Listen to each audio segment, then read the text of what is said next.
Hello, welcome back to the channel. It's Wednesday lunchtime. We're on our lunch, although lunch hasn't turned up yet. So young Connor here obviously came a bit further than me on Monday, and he's stopping here, but he's realised he's got no air conditioning, and I haven't chucked the aircon gear out the van, so I says I'll treat you to some air conditioning while we wait for some lunch. So I'm just pulling a vacuum just now.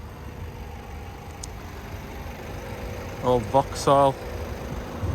So we'll get some aircon in the van for him. While I'm sort of kicking around the van, there was a few of you asking for sort of a bit of a van tour. Just wanted to see what my setup was. So if you've missed, it was quite a long time ago now. It was about 18 months ago when I got this van. It was about April 22, I think I got it. So yeah, I'll show you around. I'll not do like a toolbox tour. I've mentioned it before. I don't really want to sort of advertise all the tools that I've got. But yeah, in the back here, obviously fire extinguisher. That drum there I use for waste oil filters. So instead of going out and doing a service and having filters sort of in a bucket kicking around and sort of having to empty the van every time I go and do a service, I collect the filters in there. Depends what I'm servicing, but sometimes I can go for a month or so and not need to empty it. Then in here I've got my gear oil pump, as you all know, and seen me Milwaukee pump. I do find that that's quicker and easier just for gear oil and final drives and things like that, so still using that. That's a good pump. It's Samoa, is it? S-A-M-O? Samoa. Is it Samoa? Let's have a look. Samoa. Very good pump. What I will say is, if you forget to put a bungee strap on it and leave the back door open and it falls out the back, it does snap that off. And believe it or not, this piece here is about £50 cheaper than the entire pump. Found that out one day. That was a long time ago now, and that was supplied by work as well. I haven't bought that, so yeah. Coat hook at the back for my waterproof boiler suit, which hasn't been worn for a long time now. Back here I've got my pipes for my Milwaukee pump, a couple of buckets to carry funnels and things like that just strapped to the back. Both sets of shelves here is bot racking. This set of shelves here was out of my previous van, that's why it looks a bit more weathered than this side. These have been very good shelves. They've not really, the forestry roads and things that we're running on, they've not really sort of disintegrated any. I think there's a couple of bolts that have rattled out, but I mean, that's to be expected. This shelf here was put in 18 months ago, brand new, which has got the drawers in. The drawers are very good. In here I've got all my electrical stuff. In here is seals, and what's in this box? Oh, is that my Noid light test kit? That's my new Noid light test kit. Yeah, basically O-rings, air conditioning O-rings, and roll pins and split pins, stuff like that in there. In here is my frequently used AdBlue stuff. So I've got AdBlue filter kits, AdBlue injectors, various pipes, sensors, things of that nature, AdBlue refractometer, and then up here is just stuff. Top shelf up here I've got frequently used larger parts. I think that's an AdBlue pump, fan bearing. That's an EGR valve that actually needs to go in the bin now. I'm not sure. I haven't had a clear out for a bit. That feels like an empty bag. That's a Perkins AdBlue pump. That is a Doosan AdBlue pump. I've got fuel filters and a spare filter head. Got aerosols, oils, brake cleaners, and fuel filters for most diggers. I'm missing one because my parts man robbed one off me. I did used to carry like a full set of filters for a sort of 8.5 ton, a 140 and a 225, but basically I found that I never used them because generally if you're going to a machine to service it, it's booked in advance, so you pick up the filters. So I just found I was carrying filters for no reason, but fuel filters are handy because you might be out and about and somebody phones and say the machine's cut out. Fuel filters is generally the most common cause. Along here I've got pins and straps and my old pump and an electric lift pump there, fuel lift pump. Sort of frequently used electrical stuff, sensors, pressure switches, stuff like that. I've got a lot of spare space, to be fair. Tapes and abrasive wheels and cutting discs and doughty seals, grease nipples and smaller nuts, bolts, washers. Down here I have got hydraulic fittings, ORFS and GIC in the back, BSP fittings and quick couplers at the back. This is me sort of fittings for teeing in and doing pressure testing, fuel piping and generally fuel piping and lift pumps and stuff. Cable ties in the back. Oh, there's a couple of quick hitch hoses in there as well. Straps, chains, lifting equipment, big bolts, quick hitch kit, bits and pieces, more couplings and larger fittings and more nuts and bolts and old quick hitch valve or something. I have to know what that's off an 8.5 tonner. Waste oil down at the bottom and coolant, and then I've got 20 litres of gear oil, 40 litres of hydraulic oil and 40 litres of new engine oil. Up here I've got my cables for plugging onto machines, Perkins in there, and there's also a Yanmar tool in there, and then in here I've got my DMS leads, which is leads for talking to the machine, and ECUs depending on the model. This is pressure gauge, which is actually a digital pressure gauge. This was supplied by work as well. Very, very good. Basically you've got your reader here, which you can even plug in and plot graphs if you've got the right gear on your laptop, and then you've got these pressure sensors here. This one is, which one? This one, that's 0 to 600 bar, and this one's 0 to 400 bar. Again, that's very, very handy, very good. That you get a real good reading. 3/4 socket set, 1/2 inch, quarter and 3/8 socket sets. Most of that has been distributed into the toolbox. There's just odds and sods in there that I don't regularly use. Second toolbox, sort of less frequently used stuff. I don't mind showing you some bits in here, drill bits. This is a great thing. It's a fuse saver, so you've got a machine that keeps blowing a fuse, put your fuse saver in, you can wobble the wiring about until it blows the fuse, and then you can reset it and just sort of focus in on an area of wire, and you can shake about until it blows the fuse, etc. They're really, really good. I really recommend them. It saves you getting through a pocket full of fuses. Drill bits, socket sets, 40-piece tap and die set, Amazon special, absolute junk, waste of time, wouldn't recommend it. This drawer here is just a lamp, and in here just all sorts of stuff that I don't regularly use, like a 25mm spanner, 28mm spanner. Folk do tell us, oh, why don't you use filter straps? I have got filter straps, filter strap here, there's filter strap there. I just find pliers work in just about every situation, but I have got filter strap if I need, but like I say, very seldom use. I've got a roller, fuel piping in here, there's 1/4 and 3/8 there.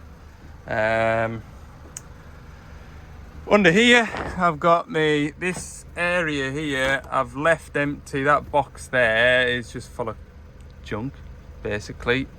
Saving this space here because I am eventually going to get a compressor to go in here, which will then plug into my inverter. That's a 3000 watt inverter. It'll boil a kettle, no bother at all. At the moment I'm using it to run that vacuum pump. I've just got an extension lead off that I've fitted up here just for easy access, phone charger, charging batteries on drills, and the laptop generally is all that gets used for. Found this cabinet in a skip, so I've got my jump leads in there, I've got tubes of grease, tape measures and gloves in there. So yeah, that's the only thing that I haven't really finished with the van, is putting in a compressor, which I will get round to. I just want a little compressor for blowing radiators out, blowing work areas off. There is a Milwaukee, it's like a leaf blower. I am toying with the idea, do I go down that road or do I go down the road of a compressor? Obviously with a compressor I'll have a length of hose that I'll need to wrap up somewhere neat and out the way. Whereas the leaf blower will be handy, but then if I've got parts, you know, small hydraulic parts that I want to shoot an airline through, can't do that with the leaf blower idea, so I am swaying towards compressor idea. Internet's on the van as well, so this is the router here. I get quite a few questions about that. It is a Teltonica. This was supplied by work. It's got a SIM card in there. And you don't have to use it. It comes with sort of aerials that sit there, but this has got a puck which goes through onto the roof and it just gets a better signal, and then obviously it's a Wi-Fi signal. Yeah, that's pretty much the back of the van. I'll show you the front now. So in the front, what I did when I first got the van was I took the bulkhead out.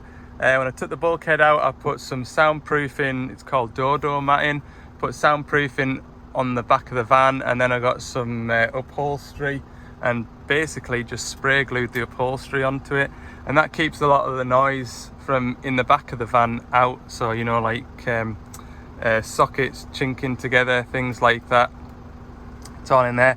I also fitted a false roof to it as well, so that's just plywood with 2 brackets up there, and that's so I can store my boiler suits above my head. The idea of that is, especially in the winter time when you've got damp boiler suits, the heat of being inside the cab keeps them sort of warm and dry and sort of not damp. So I was really pleased with how that turned out. The only thing I would change is I would have paid more attention to the colour of the upholstery, so it was a different shade of grey. Probably should have gone for charcoal grey, I think. I've also got a rear view camera. As you can see, I am nice and tight to that Manitou there. Yeah, because the van hasn't got parking sensors. You know yourself, if you're reversing up to something and you don't have parking sensors and you're used to listening to parking sensors, me being me, I would end up putting something through the back of the van. So yeah, that's a real good job. The only thing that I didn't do was I didn't tee it into reverse. So when I put it into reverse, it doesn't come on automatically. That was basically me being lazy. I've got it down on a switch here. So normal radio and rear view camera. This switch here is me beacons, and that's my work lights. This is a great job. This is the Halfords fridge. That slots in there absolutely perfectly. Best 55 quid I ever spent. There's nothing worse than doing a day's work and perhaps you've maybe missed lunchtime by an hour or so. The weather's like it is. You're hungry, you're grumpy, and you tuck into your sandwiches and they're warm and sweaty and horrible. That thing there, I should have got one of them 10 years ago. Brilliant job.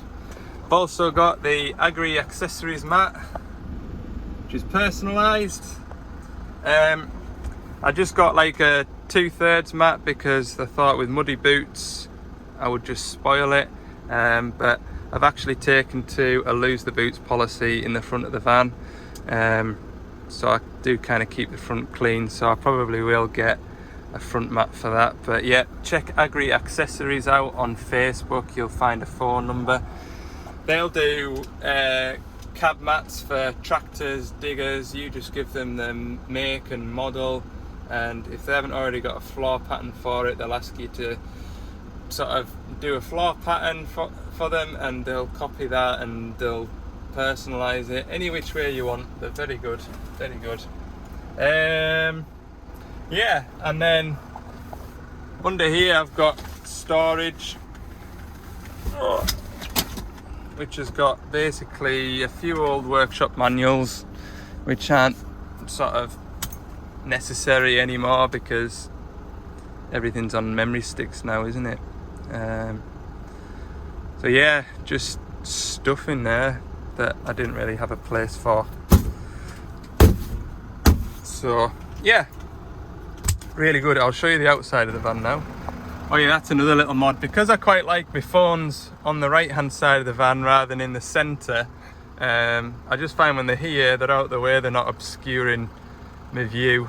And I didn't want wires trailing across the dash. I've put in a USB charging point down here. That trim was never very good at staying still.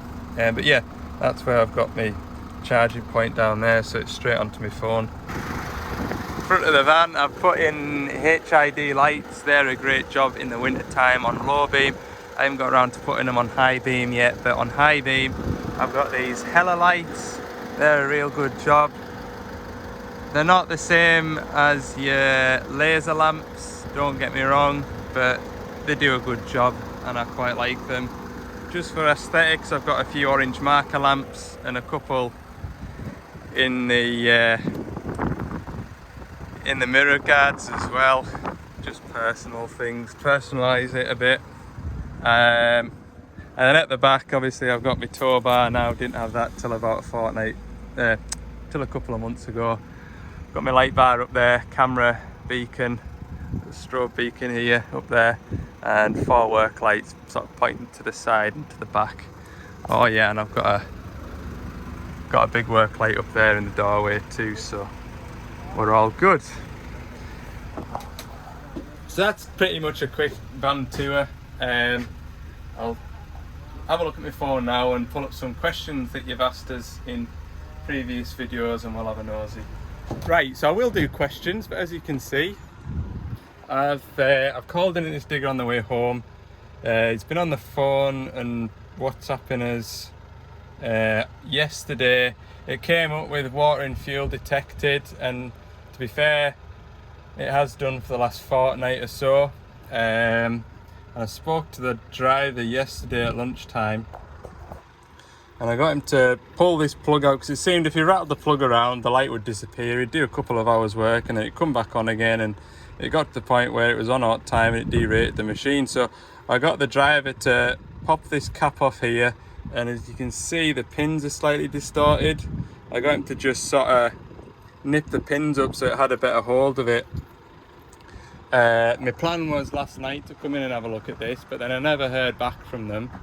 So I thought, well, I'll just do it on Friday when I come, but it came back on this afternoon, and he gave the plug a wiggle, put it back together, the light disappeared, and then just when he's going to park it up this evening, it's come back on again. So jet somewhere. Oh, there, look, it's upside down.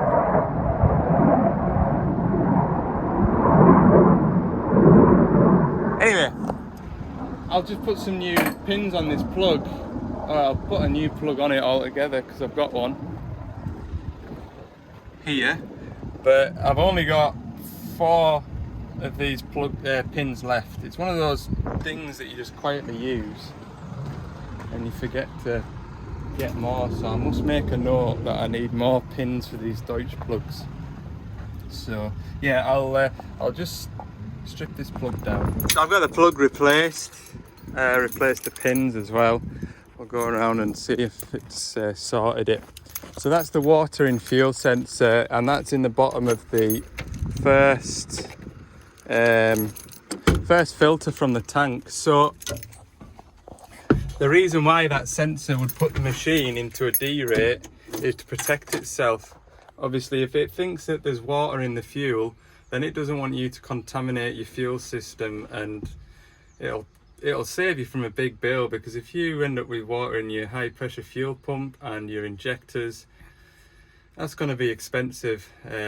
So that's the reason for it, but it also has the same effect on the machine if you leave the sensor unplugged too, because the machine again doesn't want you to run it without you know, without the sensor plugged in. So he said the light was on before when he parked up, so we'll just have a look now, see if it's sorted.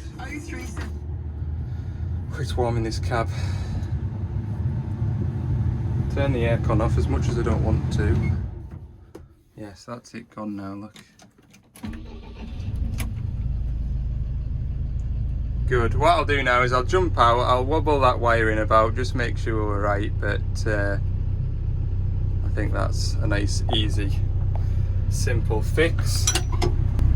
Right, that looks good.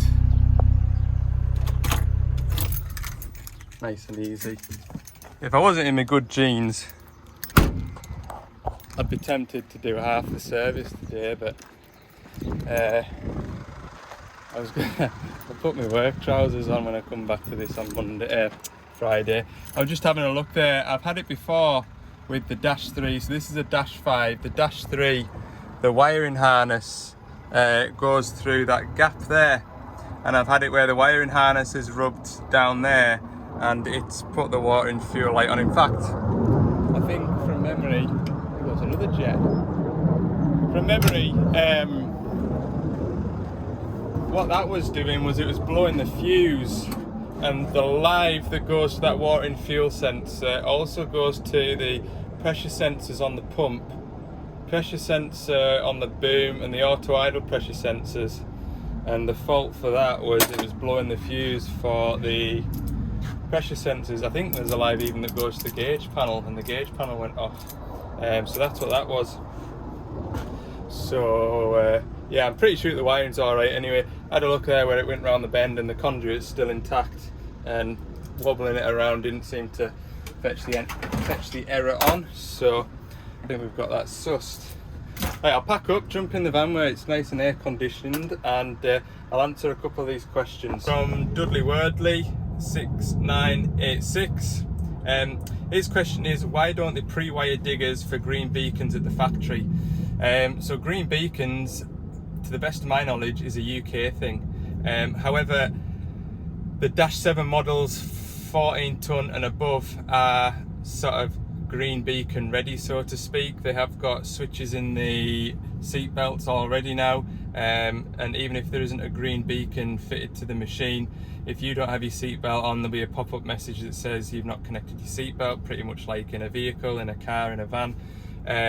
So the Dash 7 machines now are sort of green beacon ready. It's just a case of putting a wire into the sort of headlining up at the top from the outside and fitting the beacon in the pole. But like I say, obviously if it's just for a certain market like the UK market, then it doesn't make financial sense to have it ready. I mean, I remember when I first set out as an apprentice, quick hitches weren't pre-piped from the factory, so doing a PDI on a machine, any machine that needed a hydraulic quick hitch, you used to have to pipe it from scratch. You'd get a hydraulic quick hitch kit, and you know, depending on the machine, it would add sort of 4 to 6, 7, 8 hours onto a PDI just fitting a quick hitch. So yeah, as time's gone on now, obviously quick hitch is a norm, and it wouldn't surprise me if well, they are now, some of the bigger machines, 225s, are equipped ready for tilt rotators as well now. So just as markets change and sort of trends change, manufacturers do sort of move with the times. So yeah, green beacons, it is just sort of more of a UK thing. So this question is from Anthony Shaw, and it reads, you do a great job servicing and are particular, nothing wrong with that. As far as servicing the undercarriage, i.e. idlers and rollers, are these on Doosan sealed for life? If so, is that better than being able to drain and refill oil on the idler and rollers? Yeah, so there is, we've just done it on the training, was it yesterday we did it? The idlers and everything, they are all lubricated, but it is basically sealed for life, and basically by the time those oils in there need replacing, generally the bearings are beyond repair anyway. Rollers and idlers on machines vary in life length of life. Some machines might be 4,500 hours. I know machines working even in forestry that are up to 7,000-8,000 hours, and there's absolutely nothing wrong with them. So just depends on sort of working conditions and things like that. This question's from Paul Nolan. The DX140, which obviously we piped up at HQ there,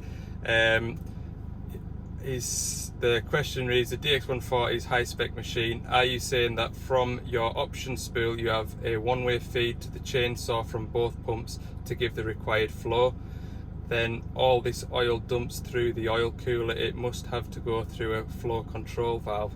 So to the best of my knowledge, I believe that the attachment has a flow controller on it. All that oil that is going through that chainsaw goes straight back through the oil cooler. The machine is capable of handling that sort of volume of oil, even without moving pipework around and things like that. If it was just, say, a mulcher that needed 150, 160 litres a minute, it would go through the EPPR valves at the bottom of the boom, which would be flow controlled. We're gonna, like I say, put it onto the machine, and there's a dial on the attachment that we can dial the flow back if we need. But I do believe that other machine that we set up, that 160-5, pretty much took all the flow that the pump could put down the boom. So yeah, without any flow controllers on there, I think it should be okay. But what will happen is the attachment will be delivered, and the guy from that manufacturer will go up and sort of have a look and see if any adjustments are needed, but I'm pretty sure it should be okay. This next question is from Jamie Shields. If someone wanted to set up an earth moving business, what would be the best way managing and servicing a fleet? Do I do it myself or call a Doosan service engineer, but have a workshop area to make the job easier? So for me, if I was buying a machine and I had, you know, a decent amount of money to set off with, I'd be buying a machine with a 3-year warranty. I'd also get a 3-year service plan to go with that. That way, when I'm pricing a job, I know exactly how much per month that machine's going to cost me. And then you'd be able to use that information to price up a job. And basically, all you'll then need to do is put fuel in the machine and pay for the man that's sat on the seat. You won't have any unexpected breakdowns. I mean, you maybe know yourself the cost of a part for the after treatment, AdBlue, things like that. The cost of parts, unfortunately, are expensive for what they look like, and it doesn't take many parts before you've paid for the extended warranty.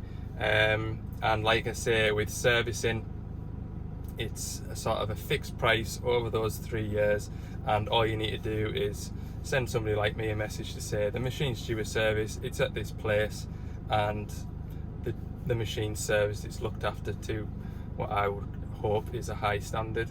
And obviously, with someone like me working on Doosans all the time, you get to know what to look out for, and just those little checks can avoid a breakdown further on down the line, and sort of prevent downtime when you've got half a dozen wagons leading topsoil away.